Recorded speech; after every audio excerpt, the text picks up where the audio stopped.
आपण पाहतात आपलं रमाई टेलिव्हिजन यूट्यूब चॅनल। या चॅनलमध्ये आपणा सर्वांचं मनापासून स्वागत। मित्रांनो, आजचा आपला विषय आहे समतेचे राजे छत्रपती शाहू महाराज। माझा खजिना रिता झाला तरी चालेल, मला अजिबात त्याची पर्वा नाही, कारण माणुसकीला कलंकित करणारी रूढी कायमची मोडीत काढायची आहे। हे उद्गार आहेत सामाजिक समता निर्माण करणाऱ्या समतेचे राजे छत्रपती शाहू महाराजांचे। लोकराजा छत्रपती शाहू महाराजांच्या काळात स्पृश्य लोकांचे जातीवादाविषयीचे पिंड आणि विचार अत्यंत टोकाचे, सनातनी आणि पाशवी होते। अशा वेळी सामाजिक समतेचे कार्य म्हणजे सुळावरची पोळी अशी अवस्था होती। अशा काळात छत्रपती शाहू महाराजांनी अस्पृश्यता निवारण, सामाजिक समता निर्माण करण्याचं कार्य हाती घेतलं। अस्पृश्यता निवारणाच्या कामी बोले तैसा चाले अशीच त्यांची कृती आणि ठाम भूमिका होती। अस्पृश्यता निवारण कार्याचे त्यांनी केलेले कायदे आणि काढलेल्या वटहुकुमांना आपल्या शासनात कायद्याचं स्वरूप दिलं। त्यांच्या या कृतीने अस्पृश्यांसह सर्व शोषितांना मोठा दिलासा आणि संरक्षण मिळालेलं होतं। राजकीय सुधारणा आधी की सामाजिक सुधारणा अगोदर हे प्रश्न उभे असतानाही, राजकीय सुधारणेला मोठा जोर असूनही शाहूराजांनी सामाजिक समता प्रस्थापित करण्याचं तत्वज्ञान समाजापुढे मोठ्या धाडसानं मांडलेलं होतं। यावेळी शाहू महाराज समाजाला सांगतात, अस्पृश्यता ही भारतातील उच्च नीच स्वरूपाच्या जातीय व्यवस्थेतून जन्माला आलेली आहे। अस्पृश्यता आपल्या देशाला लागलेला महाभयंकर रोग आहे, म्हणून जाती अंताची उतरण मोडली पाहिजे। जातीभेदाचा विषवृक्ष मुळासकट उखडून टाकला पाहिजे। जातीभेदाच्या विषारी वृक्षाला आलेलं विषारी फळ म्हणजे अस्पृश्यता। ही अस्पृश्यता नष्ट केली पाहिजे, त्याशिवाय समाजात समता निर्माण होणार नाही। जातीभेद जसा समाजाला घातक आहे, तसाच तो राष्ट्रालाही घातक आहे। शाहूराजे सामाजिक समतेची अशी मांडणी करतात। दुर्दैवानं हिंदुस्थानात जातीभेद इतका तीव्र आहे की कुत्री, मांजरं किंबहुना शेणापेक्षाही कमी आम्ही आमच्या देशातील बांधवांस भगिनीस वागवतो। जातीभेद नष्ट करण्यासाठी आम्हाला तोंडाने बडबडणारे पुढारी नकोत, कृतीने जातीभेद मोडून आम्हास मनुष्याप्रमाणे वागवतील असेच पुढारी हवेत, असे छत्रपती शाहूराजे म्हणायचे। जाती अंताची भूमिका मांडताना शाहूराजे तारीख 15 एप्रिल 1920 रोजी उदाजी मराठा बोर्डिंगच्या कोनशिला कार्यक्रमात आपल्या देशातील सर्व जातीच्या पुढाऱ्यांना सांगतात, आपली दृष्टी दूर ठेवा, पायापुरते पाहू नका। जातीभेद मोडणे इष्ट आहे, जरुरीचे आहे। जातीभेद देशाच्या प्रगतीतील मोठा अडथळा आहे। हा अडथळा दूर करण्याचे प्रयत्न जोमाने केले पाहिजेत। हा केवळ उपदेश नव्हता, तर शाहू राजांनी भारतीय समाजाला दिलेला एक इशारा आणि समतेचा संदेश होता। कारण शाहू राजांना ठाऊक होतं, जातीभेद केवळ एका समाजाचा नाश करत नाही, तर तो संपूर्ण राष्ट्राला आतून पोखरत असतो। ज्या समाजात माणूस जन्माने उच्च नीच ठरतो, त्या समाजात लोकशाही, समता, बंधुता कधीच रुजू शकणार नाही। म्हणून शाहू महाराज जाती निर्मूलनाविषयी अत्यंत वेदनेने म्हणतात, मी जातीभेद नसावा म्हणतो, जातीभेद मोडण्याचे जाहीरपणे प्रयत्नही करतो, परंतु माझ्या सभोवतालच्या लोकातून जातीभेदाचे बंड मला मोडता येत नाही।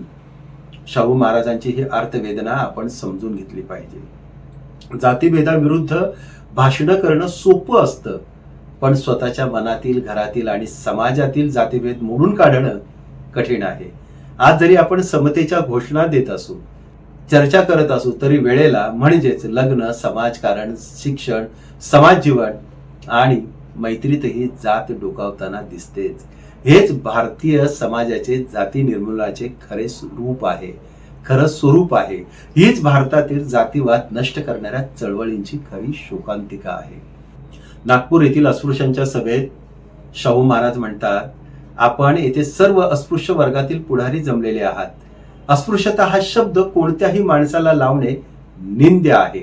तुम्ही अस्पृश्य नाहीत। तुम्हाला अस्पृश्य मानणाऱ्या पुष्कळ लोकांपेक्षा तुम्ही बुद्धिमान, स्वार्थत्यागी, पराक्रमी, सुविचारी आहात। तुम्ही या हिंदी राष्ट्राचे अवयव घटक आहात। आपण बरोबरीचे भावंड आहोत, आपले हक्क समसमान आणि खास आहेत, असे समजून आपण कामाला लागले पाहिजे। शाहूराजे केवळ बोलून थांबत नाहीत, आपल्या अस्पृश्यधाराच्या चळवळीला गतिमान करण्यासाठी अस्पृश्यता निवारण करण्याचे काही वटहुकूम देखील काढतात। त्यांनी शिक्षण, आरोग्य रेव्हेन्यू, न्याय, सार्वजनिक पाणवठे याबद्दलचे जाहीर वटहुकूम काढले. त्याची अंमलबजावणी त्यांनी आपल्या राज्यात केली. हुजूरांच्या लक्षात आले आहे की अस्पृश्यांना स्पृश्य शाळेत निरनिराळ्या तऱ्हेने वागवले जाते. अस्पृश्यांना शाळेच्या कंपाऊंडच्या आत येऊ दिले जात नाही. सरकारी इमारती खाजगी उपयोगाकरिता दिलेल्या नसल्यामुळे अस्पृश्यांना तुच्छतेने वागवण्याचा कोणालाही हक्क नाही. त्यांची अनेक तऱ्हेने काळजी घेतली पाहिजे. अस्पृश्यांना समतेच्या पायरीवर वागवणे योग्य आहे. शाळा खात्यातील खाजगी किंवा सरकारी संस्थांना मिळणारी ग्रँट, इमारती किंवा जे प्ले ग्राउंड्स वगैरे मदत मिळते ते त्यांनी स्पृश्यांपेक्षा अस्पृश्यांना जास्त ममतेने आणि आदराने वागविणे यासाठी आहे. कारण हे लोक शिक्षणातून कोणत्याही प्रकारे मार्ग काढू शकतात. अस्पृश्यांना समतेने वागवले नाही तर मग तो प्रिन्सिपॉल असो, अगर खालच्या दर्जाचा शिक्षक असो, त्याला त्याचा जाब द्यावा लागेल. खाजगी संस्थांना मिळणारी मदत काढून घ्यावी लागेल, असा आदेश छत्रपती शाहूराजे आपल्या शिक्षण खात्याच्या वटहुकुमात लिहितात. त्याची अंमलबजावणी कठोरपणे करण्याची सक्त ताकीद देतात. सार्वजनिक ठिकाणी अस्पृश्यता न पाळणे या वटहुकुमात शाहूराजे लिहितात. सार्वजनिक इमारती, धर्मशाळा, स्टेट हाऊसेस, सरकारी अन्नछत्र, नदीचे पाणवठे, सार्वजनिक विहिरी येथे कोणत्याही मनुष्य प्राण्याचा विटाळ मानायचा नाही.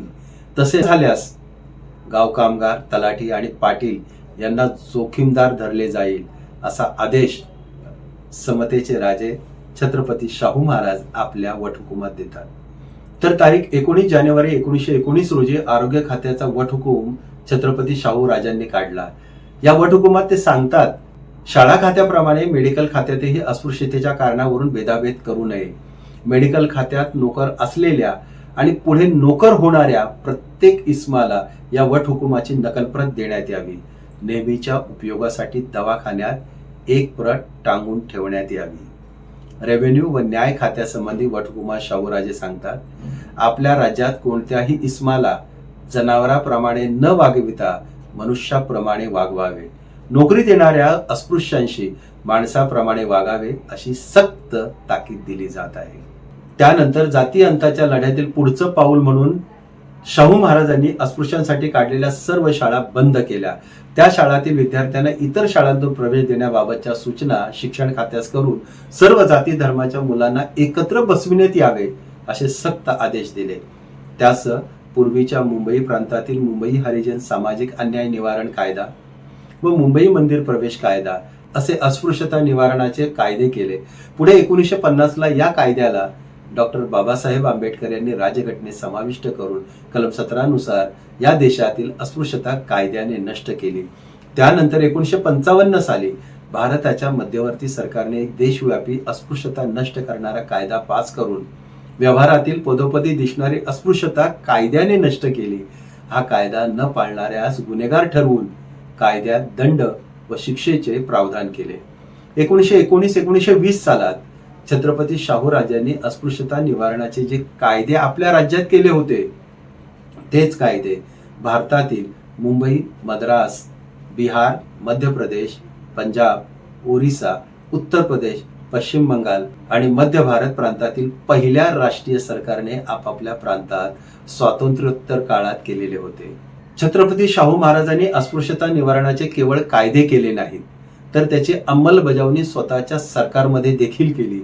त्यांनी अस्पृश्य समाजाच्या गंगाराम कांबळेला चहाचं हॉटेल काढून दिलं. त्या हॉटेलात शाहूराजे स्वतः आपल्या दरबारातील लवाजम्यासह जाऊन चहापान करून घेत असत. शाहू महाराजांनी अस्पृश्यांना ममतेनं, मायेनं, प्रेमानं जवळ केलं. आपल्या घोड्याच्या उघड्या खडखड्यात म्हणजे टांग्यात अस्पृश्यांना बसवून ते गावभर फेरफटका मारू लागले.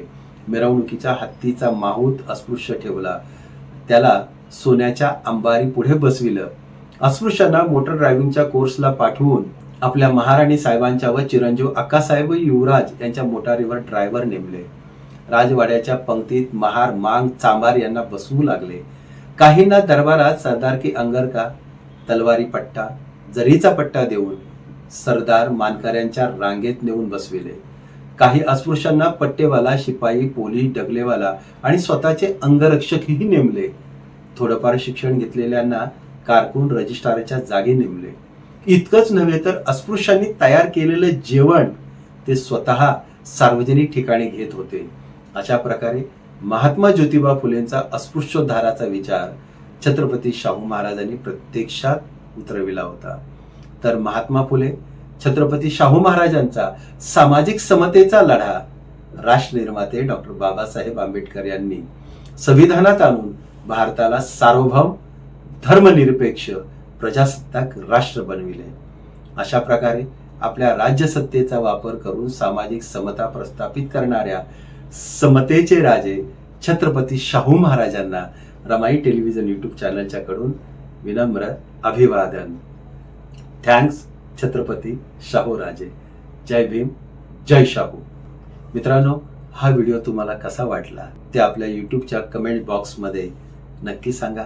हा व्हिडिओ आवडला तर शेअर करा. हे आपलं चॅनल आहे, सबस्क्राईब करा.